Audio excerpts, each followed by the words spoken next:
everyone. My name's Bubbly, I'm an addict. Hi. I'm a bit nervous. I always get a bit nervous before I share. It's really nice to be here. Thanks, Ralph, for asking me. Welcome to anyone new or back from a relapse. When I first came in, I just thought I had a drug problem. I didn't know what you guys were talking about, the steps or the traditions or having a disease.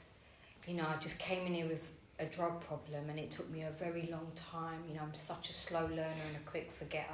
Still, you know, I need to keep doing this stuff because I have this the disease for me just makes me forget how bad it is and what I'm up against. And, you know, I'm just really grateful that I kept coming back. You know, I kept coming back and, you know, I also had a reservation with the word God. And, you know, step 6 talks about being entirely ready to have God remove these defects. It's like all them were just words in the air for me. I've come in with a drug problem. What are you guys talking about? And, you know, if you're at that place, don't worry, just keep coming back. Step 6 was a massive step for me. It's one of my favourite steps. Quite painful. Usually through some desperation. It's like the engine room of the steps. You know, it's right bang in the middle of all of them. It's like spiritual surgery. That and step 4 really makes you dig in and see who you are and how you operate and how it affects you and others. That step doesn't mess around. You know, I've been around for a little while, but I'm not an expert on the steps. I'm a better expert on myself. You know, I came in here and I couldn't cope with life, so I took drugs. I thought it was for fun, but it was because I couldn't cope. And by coming here and, you know, working the steps and coming to meetings and working with a sponsor, I've learned so much about myself. You know, I came from being a lost kid in here to really learning who I am, and the steps helped me to do that. But I'm just an expert on myself. I'm not an expert on the steps at all. I have done the steps a few times, and I'll just share how step 6 had an impact for me and how I understand step 6 to be. So these defects were my survival tools. You know, they kept me alive out there.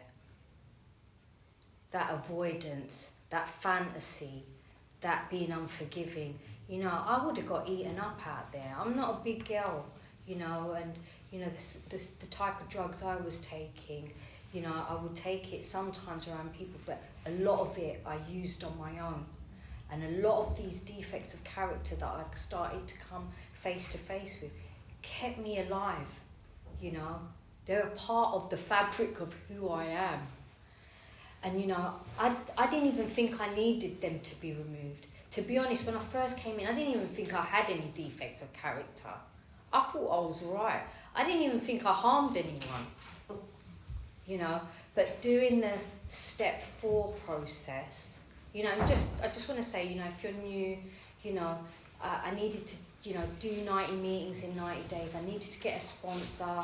I had free service commitments.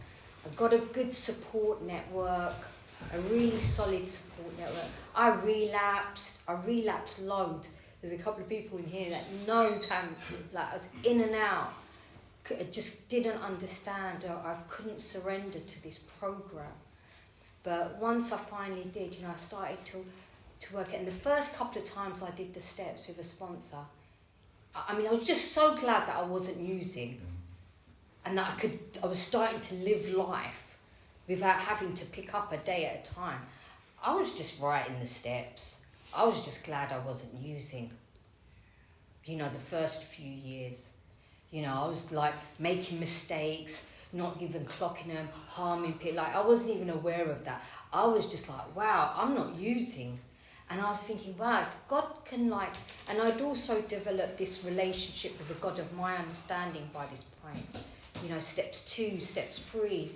And then steps 4, step 1 really started to allow me to get an understanding of what the problem is. I came in here with a drug problem, but I have this disease that I'll condemn myself. This disease annihilates me in my own voice. It turns me against everyone. It tells me that everyone's against me.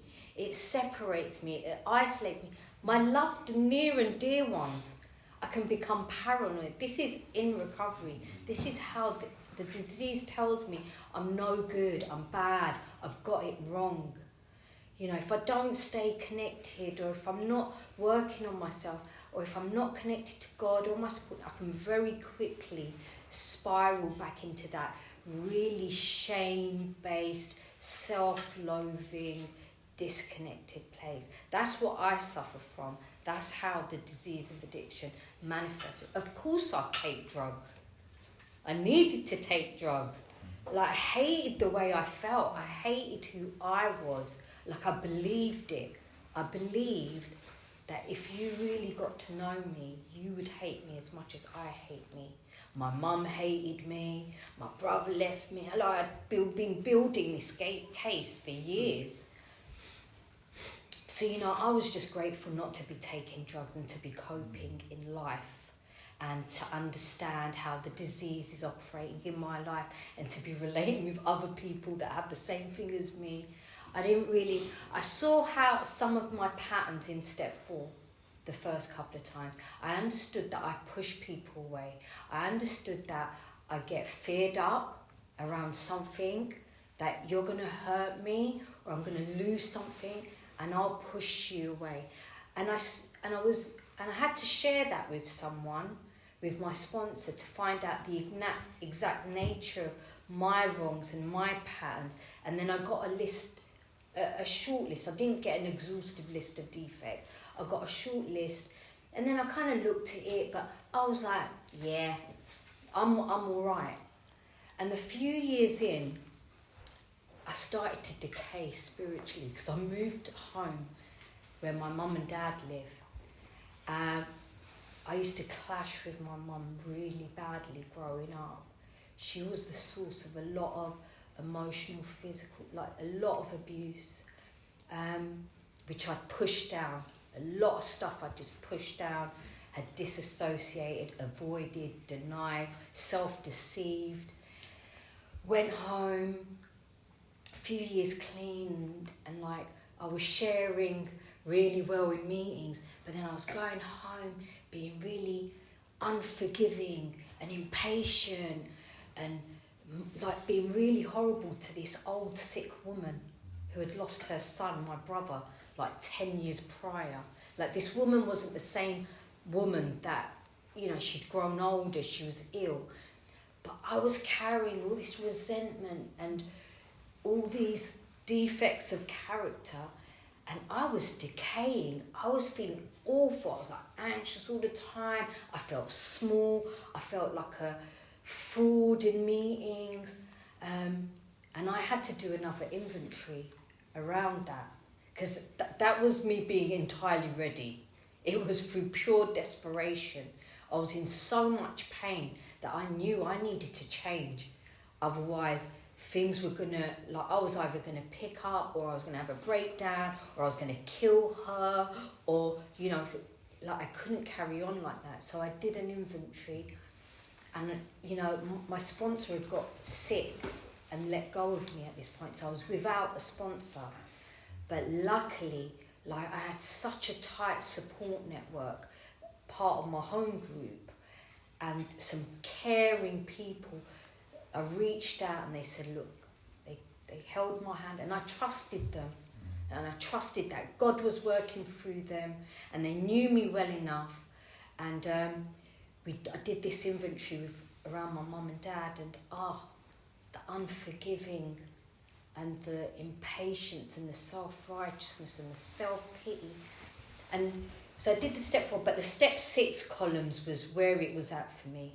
So I had a list of maybe 6 or 7 defects, what I just mentioned, and then it was how I act or don't act.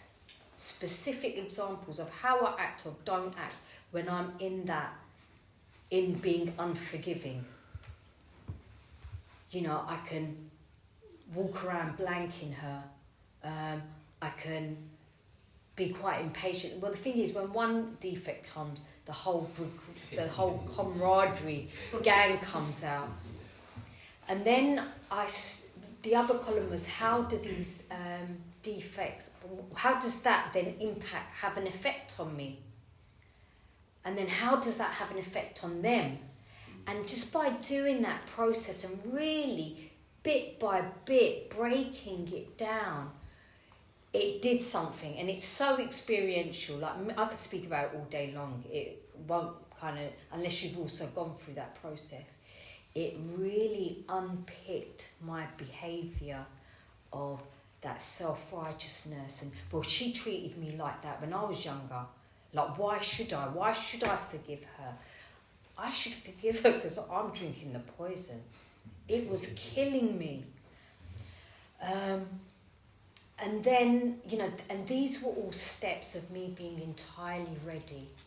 Because God won't do what I can do for myself.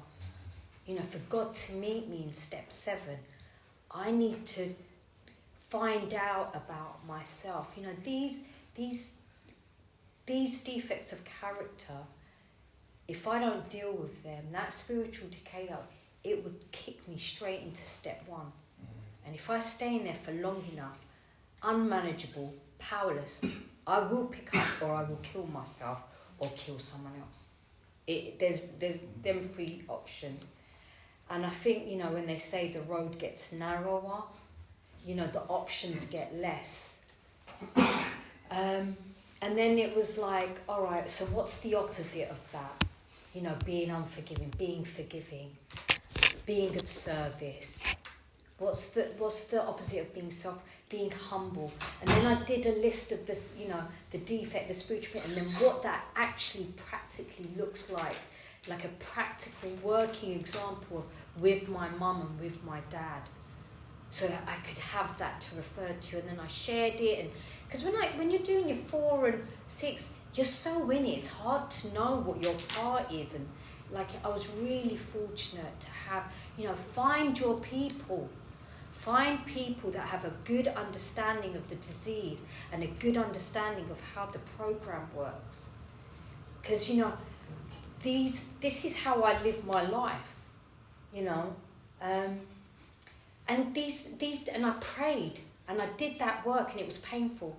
And, you know, a day at a time they were removed, a moment at a time, you know, a pause at a time. I didn't have to act on that defect. And I could pause, allow God in, and practice the spiritual principle. Sometimes it would just be keeping my mouth shut, you know, with the patience and the tolerance, or being of service and trying to come with an open heart. I had a similar experience around romantic relationships. Caused me a lot of pain. I got into that desperate place where, you know, I wanted my behaviours to be removed. I didn't even know what my behaviours were. But the step 4 gives us that opportunity, and sharing it gives us an opportunity to see what the exact nature of my behaviours are that leads me to that. In relationships, it was avoidance. I don't want to go to meetings. I don't want to share about it. I've become really secretive. I have unrealistic expectations, you know. And like, again, going through that process allowed me to abstain and then practice. You know, I abstained for quite a few years, you know, around relationships, because I hurt myself a lot and I didn't trust myself. But then I dated, I think it was last year, for 6 months, and it was nice to see, you know, that work in action. Once you do a step 6 like that, you can't unknow what you now know about yourself. That's the beautiful thing. But again, I need to keep practicing this stuff, and I need to keep revisiting it. You know, I keep having to go through the process in different ways. There is no right or wrong way. There is only the way that you're doing it now, and that's the way it's been shown. I'm mindful of time. You know, the beautiful thing about this was about my mum. You know, this is a woman that I despised. Like I didn't, you know, I despised. And through that 6 process, I was able to soften and begin the journey of forgiveness. Begin. It was a long journey. These journeys are very long. These layers of healing are slow and meticulous, and there's many, many, many layers I found finding out in recovery. You know, I've been around for 11 years, but I've been coming for over 20 years. You know, I began, you know, the journey of forgiveness with my mum, and like a couple of years after that, I was away somewhere. I went on my mum was still alive, and I went on a spiritual retreat, and I experienced what it was like to be my mum. I had this, it's a bit out there, I won't share about it, but I woke up from this spiritual experience having so much forgiveness in my heart for my mum, and so much compassion. And then I went to Bali, I was with my brother there, we just happened to be there at the same time, and a week later my mum passed away, and my brother there helped me get on a plane. I was like, my dad had called me because you have to get home, and I was just like, and this is the beauty of being in recovery. The right people are just there at the right time. And, you know, on some spiritual level, you know, thank you for that, because like I didn't know what was going on, and Chev helped me to get on a flight, get home. But I feel, you know, that was the beginning of the journey of setting my mum free. She suffered. She had, I don't know what she had, but she wasn't happy. She wasn't happy for a long time. And what I suffer from, you know, no human power can do anything about it. I need a spiritual solution. And I find that in the 12 steps. It fills my heart. What addiction takes away, that destructive force that leaves me empty, you know, the connection and the love and the connection with the higher power that I understand, I get it all here. This gives me meaning and purpose. It gives me choices.